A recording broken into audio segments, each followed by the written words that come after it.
नमस्कार। आज TTC and LRDC द्वारा वीडियो रिकॉर्डिंग की श्रृंखला में अपन अपने जो सब्जेक्ट है उसका नेक्स्ट टॉपिक लेंगे।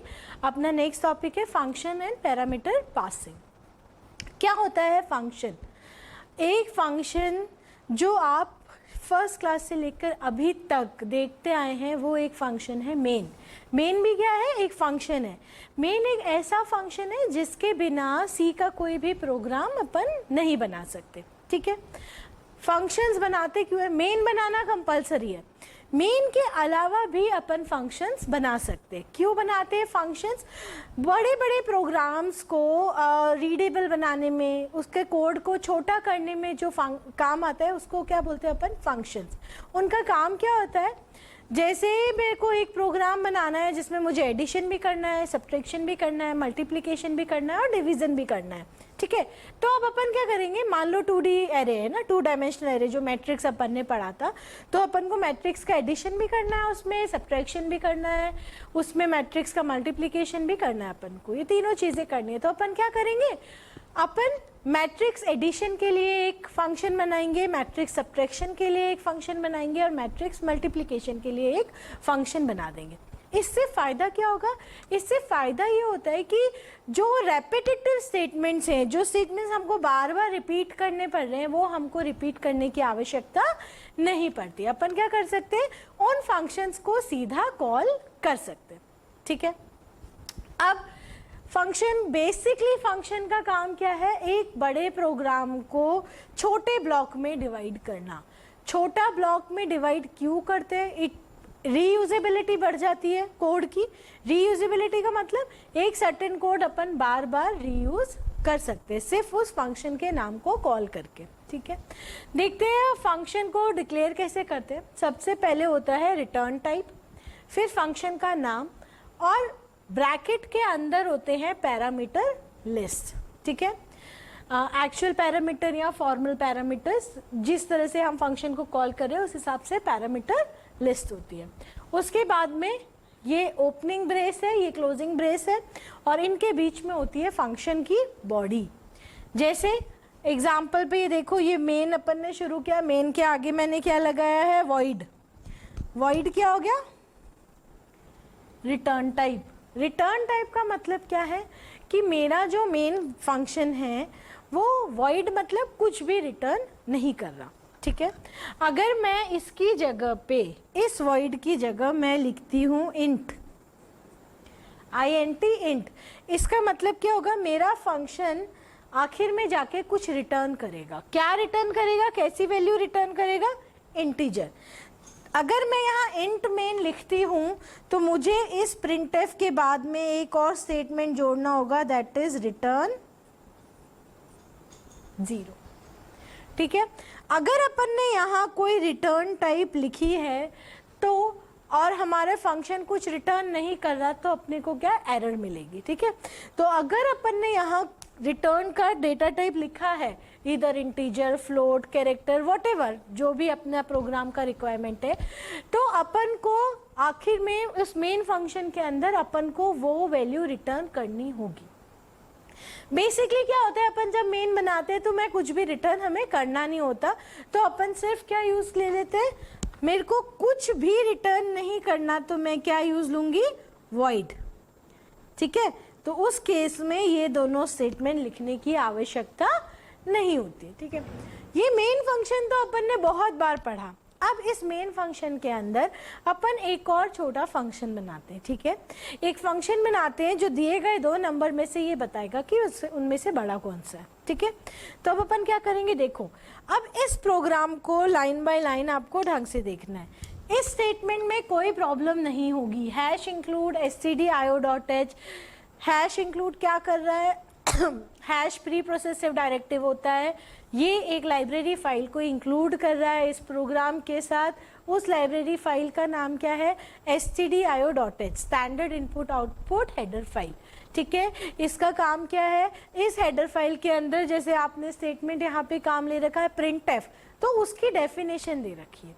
ठीक है, कंपाइलर को नहीं पता कि प्रिंटफ क्या है। प्रिंटफ क्या है ये कहाँ बता रखा है? इस stdio.h के अंदर बता रखा है कि printf क्या है। अगर आप ये स्टेटमेंट यहाँ नहीं लिखते और इस प्रोग्राम को कंपाइल करोगे तो आपको एरर आएगी undefined printf।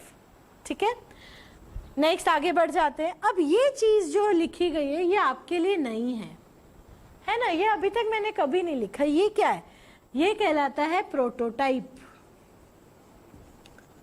What this is called? This is called prototype। मतलब क्या है, प्रोटोटाइप का मतलब होता है जैसे नॉर्मल लैंग्वेज में प्रोटोटाइप बोले तो अपन ने एक प्रोटोटाइप बनाया, मतलब एक एग्जाम्पल बनाया, एक मॉडल बनाया जो रियल में नहीं है, लेकिन जो रियल में अपन बनाने जा रहे हैं उसका एक मॉडल है, एक छोटा सा वर्किंग मॉडल।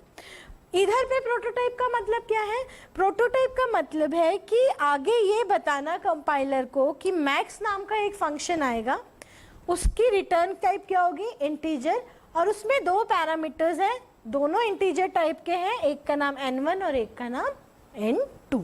ठीक है, ये सिर्फ इंट्रोड्यूस कर रहा है कि ऐसा कोई फंक्शन आगे आएगा। ओके, अब हमने शुरू किया मेन में ना, यहाँ तक आपको कोई प्रॉब्लम नहीं होगी। एक वेरिएबल डिक्लेयर किया a नाम का, उसको 10 से इनिशियलाइज कर दिया।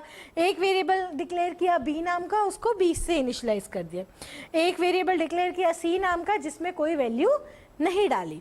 अब c को मैंने यहाँ पे देखो, this statement is called function call. इसको अपन क्या बोलते हैं, फंक्शन कॉल।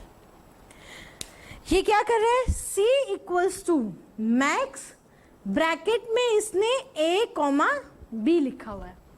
ठीक है, जैसे ही मैक्स a कॉमा b होता है, जैसे ही ये फंक्शन कॉल होता है, तो अपन किस पे जाएंगे, ये देखो हमने एक फंक्शन लिख रखा है इसी प्रोग्राम के अंदर जिसका नाम क्या है, मैक्स है। सेम यही नाम अपन ने यहाँ पे काम में लिया है। ठीक है, मैक्स है और इसमें मैंने दो वैल्यूज भेजी है, एक a और एक b। तो यहाँ पे n1 की जगह क्या आ रही है, a, और n2 की जगह क्या आ रही है, b। ठीक है, इस केस में क्या होगा, ये मेरा n1 है, ये मेरा n2 है, a का मान 10 है और b का मान 20 है। ठीक है, अब अपन अंदर आ गए। यहाँ पे मैंने एक लोकल वेरिएबल डिक्लेयर किया है, जो इसका नाम मैंने क्या लिखा है, m। आप कुछ भी रख सकते हैं। ठीक है, उसके बाद if n1 is greater than n2, अगर n1 n2 से बड़ा है तो मुझे m, जो मैंने यहाँ पे एक वेरिएबल लिया था, इसको किसके बराबर कर देना है, n1 के बराबर। अगर n1 n2 से बड़ा नहीं है तो हम मान के चलते हैं n1 n2 बड़ा है, तो अपन क्या करेंगे, m के अंदर क्या वैल्यू डाल देंगे और n2। अब ये जब दोनों में से कोई एक लूप चल जाएगा तो जो नेक्स्ट स्टेटमेंट एग्जीक्यूट होगा वो ये वाला होगा, रिटर्न m। m की टाइप क्या है, इंटीजर। ये रिटर्न कर रहा है m को, तो यहाँ पे रिटर्न टाइप क्या आ रही है, देखो इंट। ये इंट क्यों आ रही है, क्योंकि यहाँ जो ये चीज़ रिटर्न कर रहा है ये वाला m, ये मेरा क्या है, एक इंटीजर है। अगर ये जो रिटर्न कर रहा है ये फ्लोट होता तो यहाँ पे इंट की जगह क्या आता, फ्लोट आता, यानी डेसिमल पॉइंट नंबर आता। ठीक है, इसने m को रिटर्न किया। जैसे ही m रिटर्न हुआ, m की वैल्यू क्या है, अगर हम अपना ये एग्जाम्पल ही लेते हैं तो इन दोनों में से बड़ा कौन सा है, 20, यानी m का मान कितना होगा, 20। m का मान 20 लेकर के ये वाला जो फंक्शन है वो किस में, ये किसके बराबर है, c के बराबर है। c में वो क्या रख देगा, मान क्या आ जाएगा, c का मान आएगा 20। ठीक है, प्रिंट एफ करा दिया मैंने, maximum of a and b is, इस %d को किससे रिप्लेस करेंगे, कॉमा के बाद जो पहला वेरिएबल है उसकी वैल्यू से। कॉमा के बाद पहला वेरिएबल क्या है मेरे पास में, c है, c का मान कितना है, 20 है, तो यानी यहाँ पे क्या प्रिंट हो जाएगा, इस %d की जगह पे क्या प्रिंट होगा, 20। ठीक है, ये कुछ टर्म्स हैं फंक्शन के अंदर, function calling, function prototyping, return type of a function, parameters. अब नेक्स्ट जो फंक्शन में इंपॉर्टेंट चीज होती है, कॉलिंग ऑफ अ फंक्शन दो तरह से कर सकते हैं, call by value and call by reference. ये क्या होता है, ये अपन एक एग्जांपल से देखते हैं। ठीक है, अब अपन देखते हैं कि कॉल बाय वैल्यू और कॉल बाय रेफरेंस क्या है। ठीक है, दोनों में अंतर क्या है, कॉल बाय वैल्यू में अपन जो वैल्यू पास कर रहे हैं, जो पैरामीटर पास कर रहे हैं, अपन उनका एड्रेस पास नहीं करते, उनकी एक कॉपी पास करते हैं। ठीक है, कॉपी का मतलब क्या हो गया, कॉपी का मतलब क्या होता है, जैसे एक है उसको डिट्टो वैसा एक दूसरा पैरामीटर दे देना। ठीक है, तो ये है अपना कॉल बाय वैल्यू। हो क्या रहा है इसमें, ये देखो यहां तक stdio.h तक कोई प्रॉब्लम नहीं होगी। This is called prototype. Prototype मतलब ये इसमें इनको बता रहे हैं कि स्वैप नाम का एक फंक्शन है जो आगे जिसकी डेफिनेशन आपको मिलेगी, और उस स्वैप में क्या है, उसका रिटर्न टाइप वॉइड है और उसमें 2 इंटीजर वैल्यूज आएंगी। ठीक है, अब मेन में अपन ने क्या किया, ए और बी लिया। स्वैप का मतलब क्या है, स्वैप का मतलब है कि ए के मान को बी में डालना और बी के मान को ए में डालना। ठीक है, जैसे अपन इसमें क्या कर रहे हैं, ये देखो ये मेरा ए है और ये मेरा बी है। ए का मान कितना है 5 और बी का मान कितना है मेरा 10। अब मेरे को आफ्टर स्वैपिंग रिजल्ट क्या चाहिए, मेरे ए का मान कितना होना चाहिए 10 और बी का मान कितना होना चाहिए 5।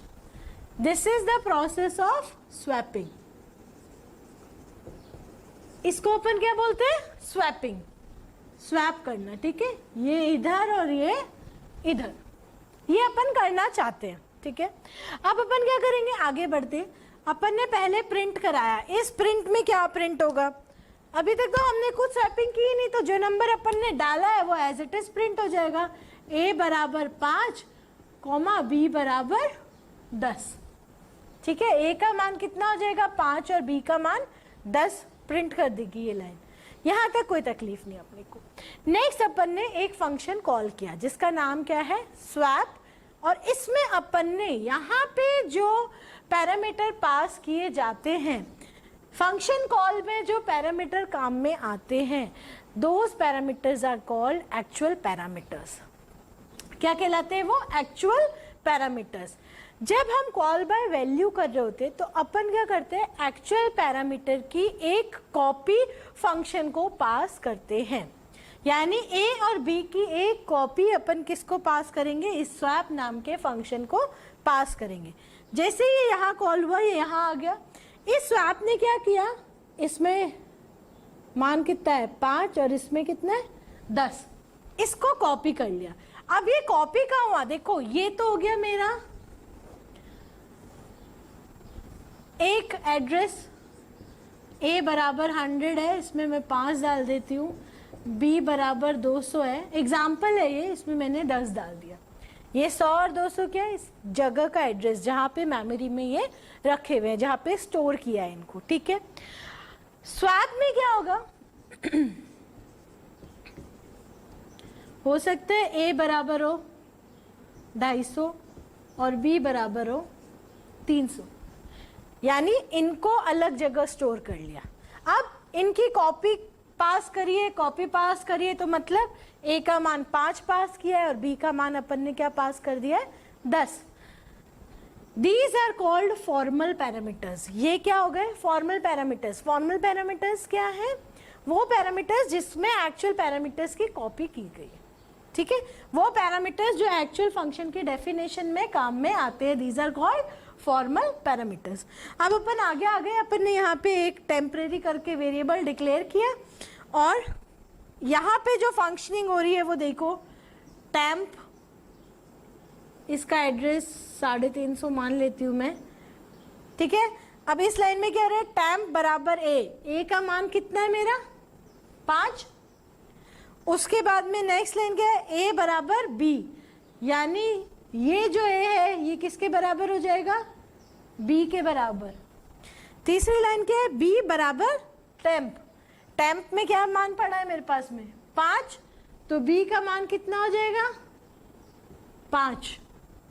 ठीक है, और यहाँ पे जब मैंने प्रिंट कराया तो ए का मान प्रिंट होगा 10, ए बराबर 10 और बी बराबर कितना प्रिंट होगा 5। यही चाहते थे अपन, यही स्वैपिंग है। जैसे ये खत्म हो जाएगा अपन इस स्वैप के बाद वाले स्टेटमेंट यानी यहाँ पे पहुंचेंगे। ठीक है, यहाँ पे मैंने वापस से ए और बी का मान क्या कराया है, प्रिंट कराया है। यहाँ पे जो a का मान प्रिंट होगा वो होगा 5 और b का मान होगा 10। क्यों? क्योंकि जहाँ मेन के जो a और b पड़े हैं ना, उसमें तो कोई बदलाव हुआ ही नहीं। हमने तो इनकी एक कॉपी बना करके स्वैप फंक्शन में डाल दी और जो बदलाव किए गए वो उस कॉपी में किए गए, तो मेन में वो बदलाव रिफ्लेक्ट नहीं होंगे। ठीक है, we can not change the value of actual parameters in call by value. Call by value के अंदर अपन एक्चुअल पैरामीटर्स की वैल्यू के मान को बदल नहीं सकते। ठीक है, तो अब एक और तरीका है भाई, अपने को कई बार जरूरत पड़ती है कि हमें मान बदलना है, तो मान बदलने के लिए अपन क्या काम में लेंगे? Call by reference. Call by reference में क्या अंतर है? कॉल बाय रेफरेंस में जो मेरे एक्चुअल पैरामीटर्स हैं, जो मैंने फंक्शन कॉल के वक्त पास किए हैं, उन एक्चुअल पैरामीटर का एड्रेस जाता है यहाँ पे फंक्शन के अंदर, ना कि उनकी कॉपी की गई वैल्यू। वैल्यू नहीं जाती, क्या जाता है? एड्रेस जाता है। अब एड्रेस जाने से क्या अंतर आएगा, मैं आपको ये स्वैप फंक्शन अब अपन थोड़ा सा चेंज करते हैं। ये सारी चीजें मैं हटा देती हूँ। अब जो नेक्स्ट स्वैप में लिख रही हूं, बहुत ज्यादा अंतर नहीं आएगा। क्या क्या अंतर आएगा वो देख रहे हैं। मैं ब्लू पेन से लिखूंगी जो भी अंतर आएगा। ये चीज यहां पे हटा देती हूं। अब देखते हैं अपन call by reference. Call by reference में इनका एड्रेस जाता है, तो ये क्या हो गया? एम्परसेंड। एम्परसेंड का मतलब क्या था? एड्रेस ऑफ ए, और इसका मतलब क्या हो गया? Address of b. यहाँ स्वैप में दोनों तरफ पॉइंटर, इंटीजर पॉइंटर डिक्लेयर करेंगे अपन। यहाँ पे भी क्या हो जाएगा? ये पॉइंटर, ये pointer, value at a, value at a. This is the change जो हमें रिक्वायर होगा। अब इस चेन से जो अंतर पड़ेगा मेमोरी, उसमें ये देखो क्या पड़ेगा।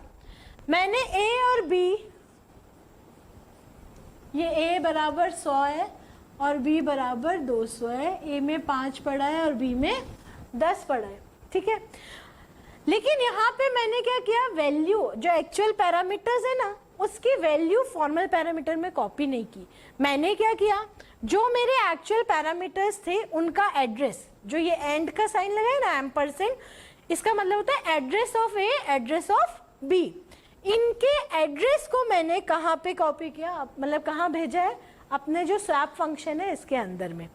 तो यानी यहाँ और यहाँ पे क्या जा रहा है? ये जो ए और बी है, ये भी किसको पॉइंट कर रहे हैं? इसी को पॉइंट कर रहे हैं।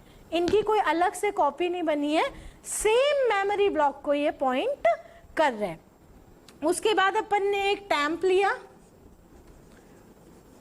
टैंप का मान अपन ने क्या लिख दिया? Value at a. ये स्टार का मतलब क्या होता है? Value at. Value at a कितना है? 5।